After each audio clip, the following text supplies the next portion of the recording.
relativity, the explanation for gravity is that matter bends space. And so you put mass in a place in space, it warps space-time, and objects are not feeling a force of gravity, they're just following the natural curvature. And so this is a sheet of Lycra. Where do you get this? This is my old bike shorts. No, there's literally a spandex.com.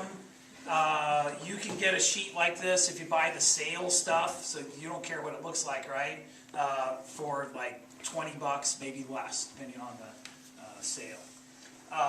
And so you put matter and it warps space-time. And so if I have another object, it also warps space-time. They feel that and they're attracted to each other. And so that's Einstein's picture of gravity. Objects warp space-time, feel that curvature, and move accordingly. And if you have more mass, you're right there on that. Oh. If you have more mass, it's going to bend space-time more. And so if you have objects here, they are going to respond to that, right? And so you put something there, now it's attracted. Now, in reality, that big mass would feel the warping of space-time by the marble too, right? It would move a little bit, but we usually ignore that. You know, the Earth makes the sun move a little bit, but it's so small you can ignore it. The moon makes the Earth kind of wobble around a point 3/4 of the way from the center of the Earth. We usually don't account for that when we're looking at satellite motion. Well, instead of just letting go of one, what if I give it a sideways push? Now it orbits.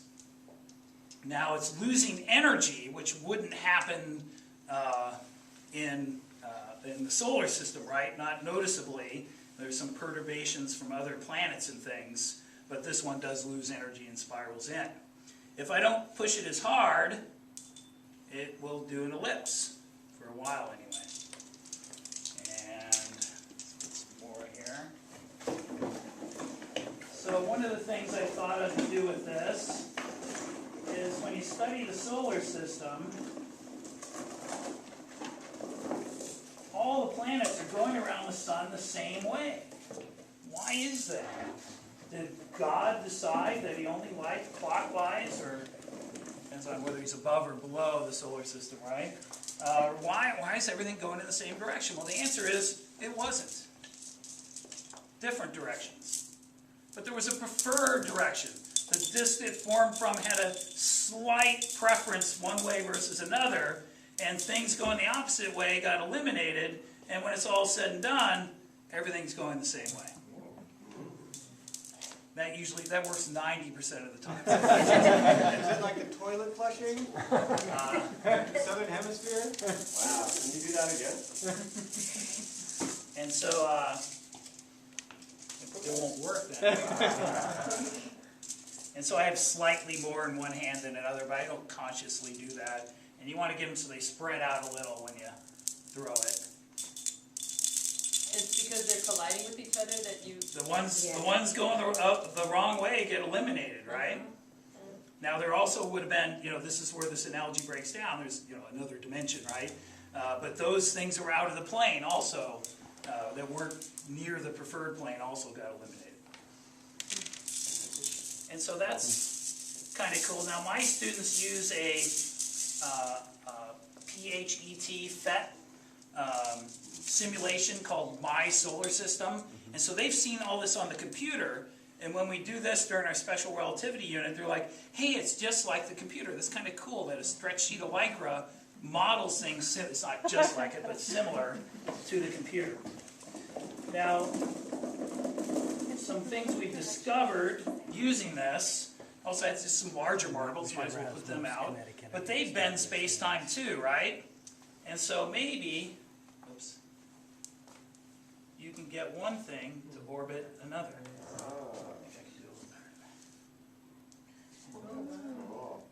There we go. Oh my God. So the Earth-Moon system, maybe? And so you can see that this seam, you can't buy Lycra this big. You get it in rolls, and you have to sew it together. I've been told to use stretchy thread to sew it together. And so next time I do it, I'll do that because it pulls. And so just a little bit of thread fixes it. And so in the morning, when I first set this up, I'll have it leaning against the table. I'll be underneath fixing holes from last year. One time my principal walked in. And I hear somebody in the room, and I'm underneath. I'm in the middle of sewing it. I'm not going to pause yet. And then he's looking around for me, and he kind of knows somebody's in the room. He says, "Oh, there you are." He goes, "What are you doing there?" And I go, "I'm repairing a rip in the fabric of space-time. What do you think I'm doing?" How often do you get to say that? Another thing this does, you've probably seen plastic ones of these, right? The Discovery Center, Children's Discovery Museum in San Jose has one. The Exploratorium has one. Sometimes they have them at shopping malls to get you to put money in it. But one thing you can't do with those is put two masses in. And so when we went to the moon, when we first started, we sent our spaceships on what are called free return trajectories. So they would go to the moon. This is hard to get to happen. And they would come back in like a figure eight. And so that lets you show, now of course the moon's a lot smaller, but if you look at the plots of the free return trajectory back from the Apollo program, you'll see it has a figure eight sort of shape. And so this takes a little bit of practice to be able to do the figure eight. These clamps around here, you can adjust it to make it tighter if it's not working. So Steve and I, when we set this up in the morning, we played around with it, and actually I think it was working better than it usually is. And so not easy to do. And so I go through that. One year a kid who read some stuff about the dark energy. We have our dark energy pole. It's over there.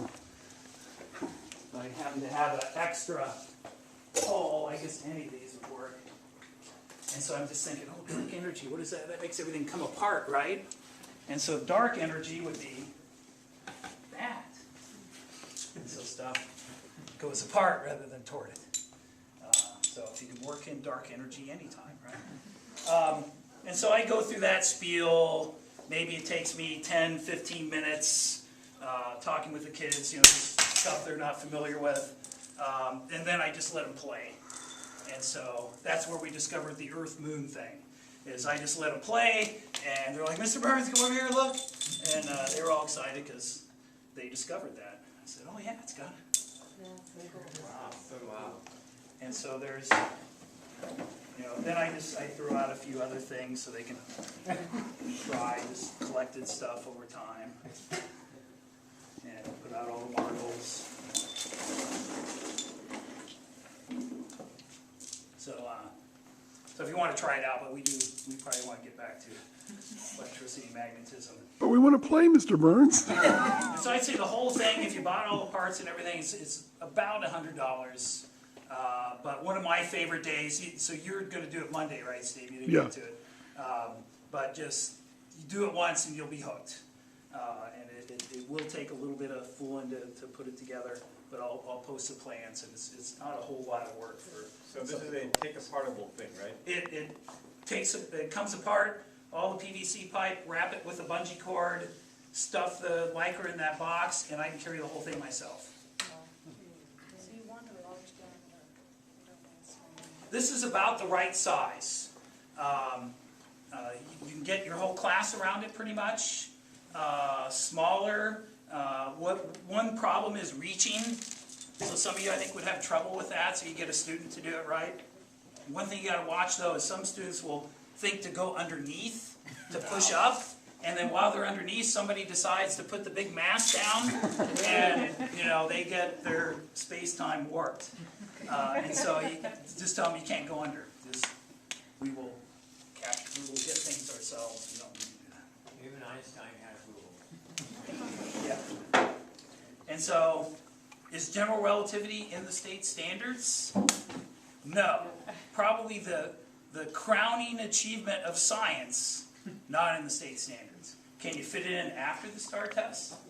You bet. You can find some videos. I show them a thing on gravity waves, and then we do this, and that's a day, almost a day on general relativity. But since I don't understand it myself, that's plenty. So let's go back into the room.